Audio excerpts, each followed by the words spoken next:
7 సినిమాలు రిలీజ్‌కి రెడీగా ఉన్నాయి. థియేటర్ల అకామిడేషన్ జరిగినా కానీ 7 సినిమాలకు కలిసి ఎంత బిజినెస్ అవుతుంది?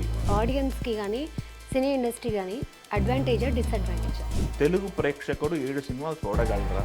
7 కాదు, దాంట్లో సగం 3 చూడగలరా కనీసం? సంక్రాంతి సినిమాలు 1000 కోట్ల పైన బిజినెస్ జరిగితే కానీ బ్రేక్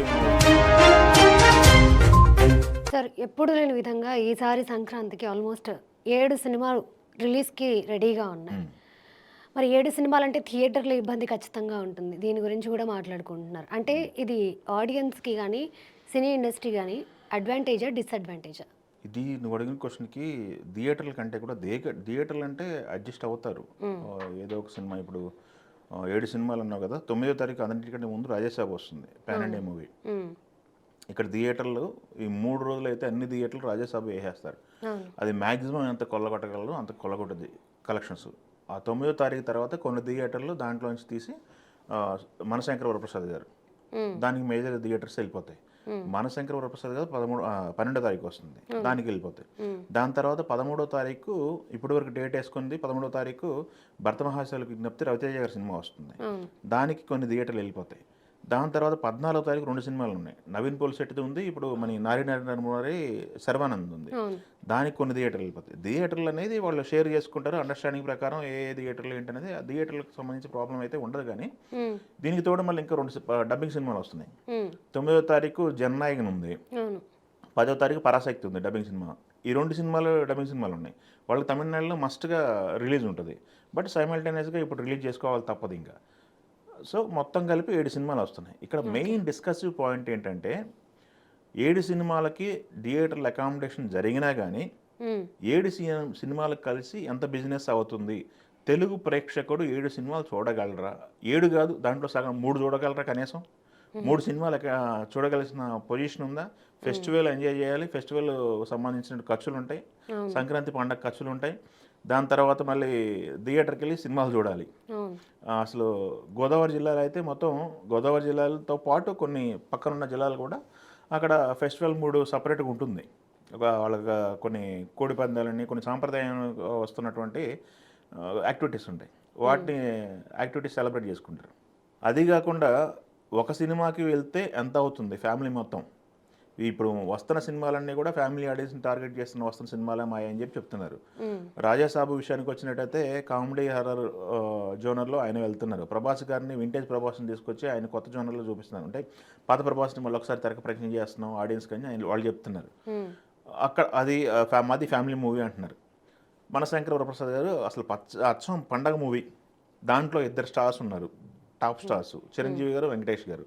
మా సినిమా ఫ్యామిలీ స్టోరీ, ఫ్యామిలీ ఆడియన్స్కి దగ్గర అయ్యే సినిమా, కుటుంబం అంతా వెళ్ళి చూడాల్సిన సినిమా అంటున్నారు. ఇప్పుడు రవితేజ గారు కూడా జోనర్ మాస్ని పక్కన పెట్టేసి ఆయన కాస్త సెటిల్డ్గా పర్ఫామ్ చేస్తూ కామెడీ జోనర్లోకి వచ్చేసి కామెడీ జోనర్లో ఫ్యామిలీ ఎంటర్టైనర్ చేస్తున్నారు. దానికి భర్త మహాశైలకు విజ్ఞప్తి అని చెప్పేసి ఫ్యామిలీ ఆడియన్స్ని టార్గెట్ చేశారు. నారి ఫ్యామిలీ ఆడియన్స్ని టార్గెట్ చేశారు. ఇప్పుడు నవీన్ పోలిశెట్టి సినిమా కూడా అనగా రాజు, అది కూడా ఫ్యామిలీ ఆడియన్స్ కామెడీ అంటున్నారు. ఫ్యామిలీ ఆడియన్స్, ఒక ఫ్యామిలీ ఎన్ని సినిమాలు చూస్తారు? ఎంత బిజినెస్ అవ్వాలి? ఇప్పుడు వస్తున్నటువంటి సంక్రాంతి సినిమాలు నాకు తెలిసి 1000 కోట్ల పైన బిజినెస్ జరిగితే కానీ బ్రేక్ ఈవెన్ అవ్వు. రాజాసాబ్ వచ్చేసి 400 కోట్ల రూపాయలు బిజినెస్ అయితే కలెక్ట్ చేస్తే బ్రేక్ ఈవెన్ అవుతాయి. రాజాసాబు వాళ్ళు అమ్మిన రేట్లు కానీ ఏదైనా సరే, వాళ్ళు 200 అని మొదలు పెడితే వడ్డీలు అన్ని 400 కోట్ల బడ్జెట్ వెళ్ళిపోయింది. అది ఆ రేంజ్లో ఉంది సినిమా. అది ఇప్పుడు చిరంజీవి గారి సినిమా 250 నుంచి 300 కోట్లు కలెక్ట్ చేయాలి. మిగతా సినిమాలు దేనికి అది ఇప్పుడు 70 కోట్లు 80 కోట్లు కలెక్ట్ చేస్తే తప్ప, భర్త మహాశైల విజ్ఞప్తి, నవీన్ పోలిశెట్టి సినిమా అయినా, నారి నరమురారైనా, ఇవి గ్రాసు దాదాపు 50 కోట్ల పైన కలెక్ట్ చేయాలి బ్రేక్ ఈవెన్ అవ్వాలంటే.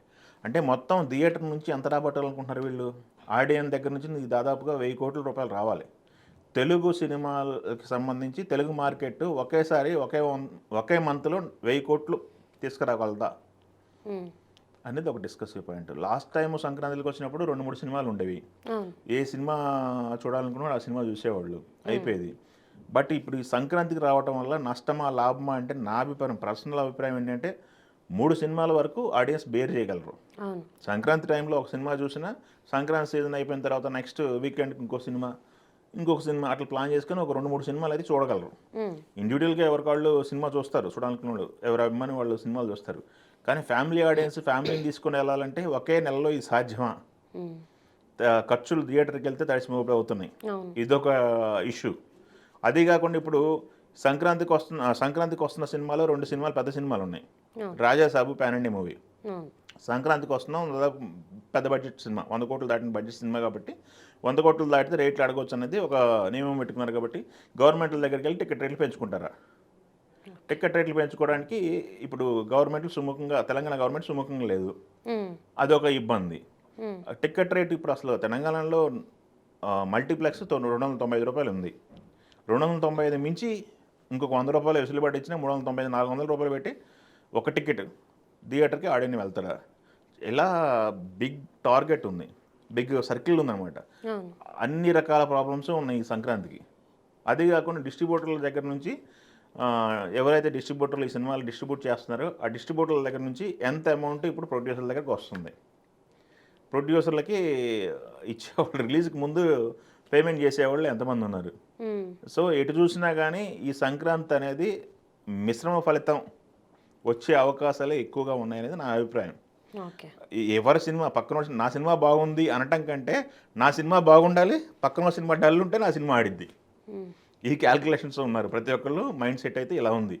ఇప్పుడు మనకి ప్రమోషన్స్ వైజ్ చూసుకుంటే మటుకి ప్రామిసింగ్గా ప్రమోషన్ చేసుకుంటూ వెళ్తుంది.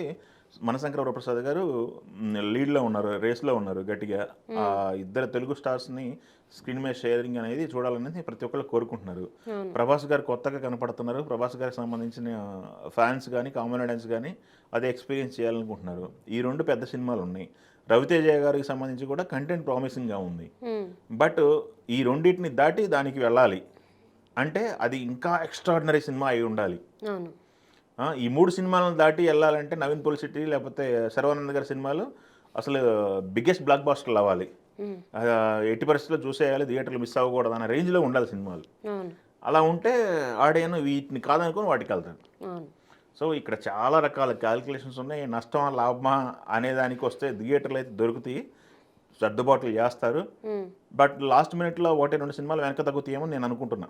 ఓకే. చూడాలి మరి దీన్ని సర్దుబాట్లు ఎలా చేస్తారు ఏంటి అనేది చూడాలి. ఛాంబర్ దగ్గర మళ్ళీ పంచాయతీ ఛాంబర్ జరిద్దేమో ఉమ్, అన్న లెవెల్లో ఉంది. ఓకే. ఎప్పుడు సంక్రాంతికి అయినా సరే ఇదే హడావుడి ఉంటుంది. ఉమ్, బట్ సంక్రాంతికి 2-3 సినిమాలు రావటం ఓకే, కానీ ఒకేసారి 7 సినిమాలు అంటే అదైతే ఆడియన్స్ బేర్ చేయరేమో అనిపిస్తుంది. అది కాకుండా ఆల్టర్నేటివ్ ఓటీటీ ఒకటి ఉంది. అవును. ఇంతకుముందు రిలీజ్ అయిన పెద్ద సినిమాలన్నీ కూడా ఓటీటీలో అదే టైంకి వచ్చే అవకాశం ఉంది. ఇప్పుడు అఖండ ఉంది, ఓటీటీకి జనవరి 9 వచ్చింది అని చెప్పేసి మాట్లాడుతున్నారు, ఓకే. డేట్ ఉందని చెప్పేసి. ఉమ్, సో ఓటీటీకి ఎంజాయ్ చేయాలనుకున్నాడు, ఓటీటీలోనే పెద్ద సినిమాలు ఎంజాయ్ చేస్తారు చూడడు, ఈ రేట్లు ఇవన్నీ భరించలేక. సో చాలా రకాల దాని ఏమంటారు మిశ్రమంగా కొడుతుంది ఇది. సంక్రాంతి ఎలా ముగిస్తుంది ఏంటి అనేది మనం చూడాలి. ఒక్కొక్క సినిమా రిలీజ్ అయిన తర్వాత ఆ సినిమా పరిస్థితి, పక్క సినిమాల పరిస్థితులను బట్టి ఉమ్, ఏ సినిమా వెళ్ళాలని ఆడియన్స్ డిసైడ్ అవుతాడు. అవును. దాన్ని బట్టి వేరే చేసుకుని వెళ్ళాలి మనం ఇంకా.